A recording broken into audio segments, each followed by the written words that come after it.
Hi, I'm QDC. What we're going to build today is Dragon's T-34 76. This is Dragon's Smart Kit series, and the reason why I bought this particular kit was really for no reason at all. I just simply wanted to build it. So let's go ahead and start building this kit right now.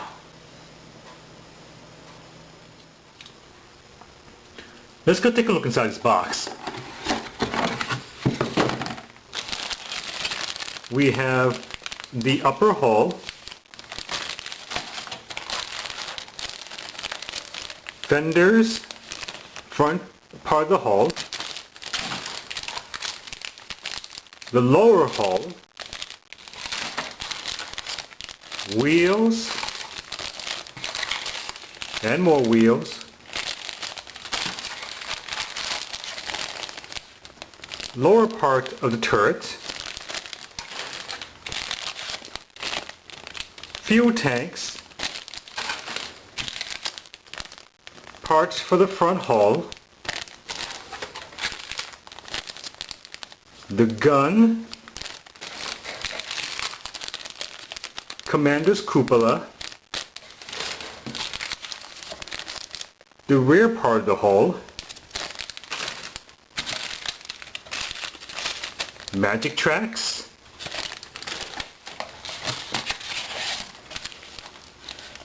photo etch part, decal, and the instruction sheet.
It's time for me to work on the magic tracks. Magic tracks are made up of individual links, and you're supposed to put them together, and you could use a straight edge like I'm using right now to keep it straight. You don't have to use it, but it sure does help.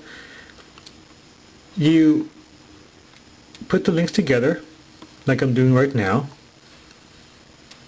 After you put in all the links, you glue each individual link, let it set, and then wrap it over the wheels.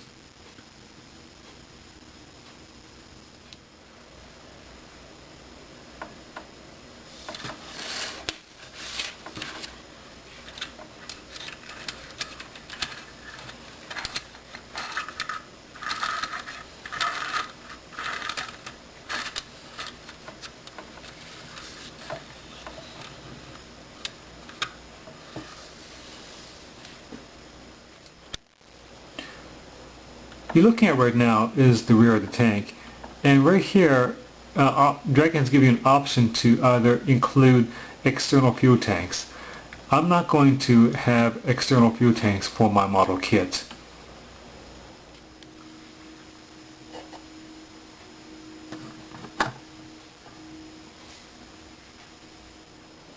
Okay, so I built the kit, and now it's time for me to tell you what I think about building this kit so far. Take a look.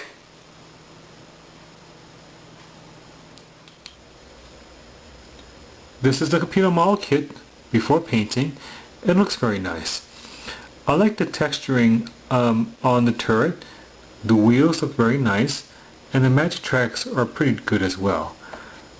I like the photo etch parts for both the metal straps and also for the grill. I recommend this kit for both the advanced modeler and also for the beginner as well. For the beginner, you might find this challenging to build, but I don't honestly think that you're going to have any difficulties building it. It will be challenging though. That being said, the instructions for this particular kit are ambiguous. The instructions are mislabeled and misnumbered sometimes, and so you're going to have to study the instruction sheet very carefully before building it. It's time for me to paint this model now.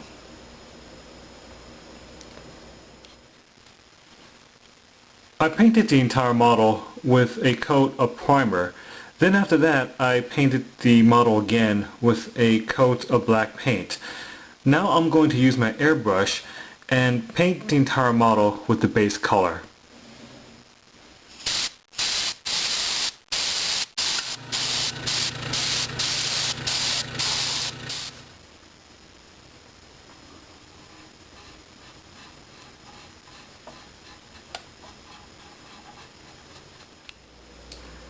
I applied a coat of matte finish to the entire model to give it protection, because right now I'm going to use my airbrush and give highlights to the entire model.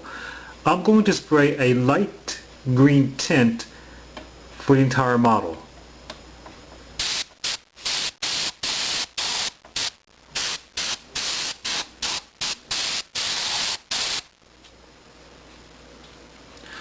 I'm going to apply over the entire model a coat of future floor wax, and the reason why I'm doing that is because I'm going to apply decals and also give the entire model a pin wash.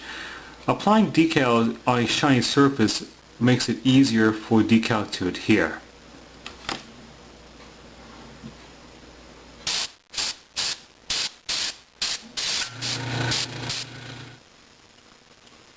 I'm going to pin wash my entire model.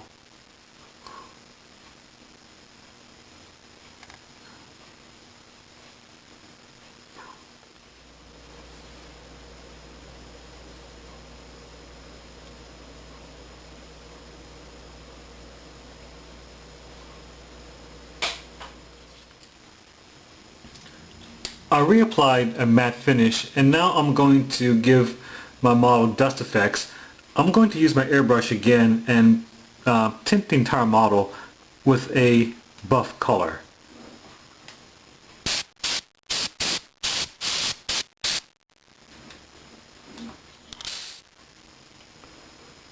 I'm adding chip effects. What I'm doing is I'm just using an ordinary paintbrush and painting areas with a darker color to make chip effects.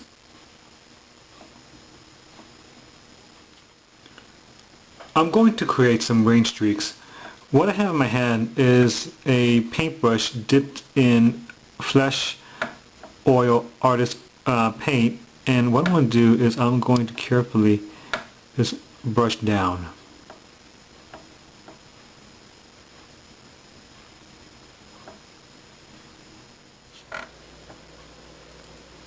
This is the completed model kit, and it looks very nice. What I like about this particular model the best is the chip marks and the rain streaks that I put onto the model. I've also added mud effects onto the wheels, and this model is very well detailed. In the back you really get to see all the bolts that hold up the rear plate, which is a nice touch from Dragon. And it's just a very, very nice model kit. It's time for me to build the diorama.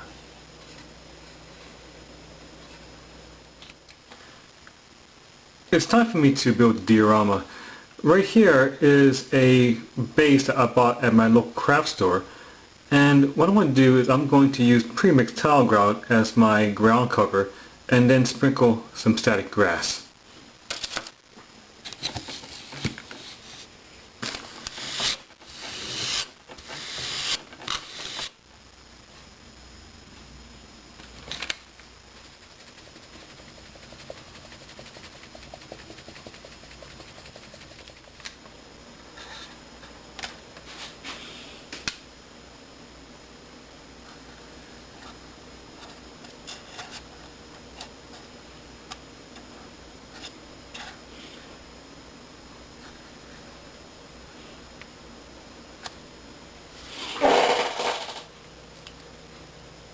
What I have in my hand is a figure from Masterbox Models. If you're interested in knowing more about how I actually make these figures, I made a previous video on this particular topic. Alright, so I built the kit, I weathered it, I made the diorama for it, and now it's time for me to show you everything about my entire project. Take a look.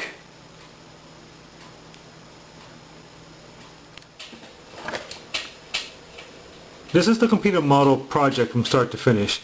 It looks very nice. I like the Dragon kit for the tank. Highly detailed, and I can't say enough good things about this particular kit from Dragon. After painting and weathering this model tank, it looks superb. I like it a lot. The figures from Masterbox Models looks very nice as well. I had a friend who said that there is a historical inaccuracy between these figures and this model tank. This model tank is a 1943 production, and the uniforms that these soldiers are wearing are pre-1943. My friend said after 1943 the Russians actually changed the uniforms a little bit. They added epaulets on each soldier's uniform back then, a red epaulettes, and also this 1936 helmet was phased out by that time.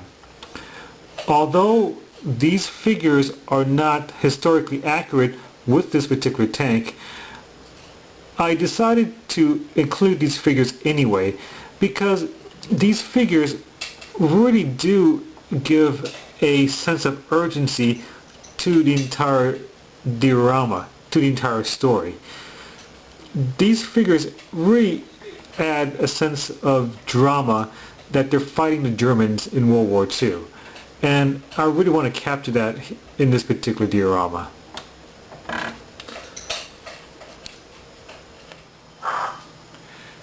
That completes this model project. What you got to see next is a video slideshow of my entire diorama. But before I go, as always, just because I put this video here on YouTube, it doesn't make me a model kit expert. I am not an expert. I'm just a regular guy just like you. I hope this video encourages you to build a model kit of your own, either it's a model tank, a model plane, a model train, or even an automobile. It doesn't matter. In the end, it's all about having fun. I'm QDC. Thanks for watching, and always, please, have a great day.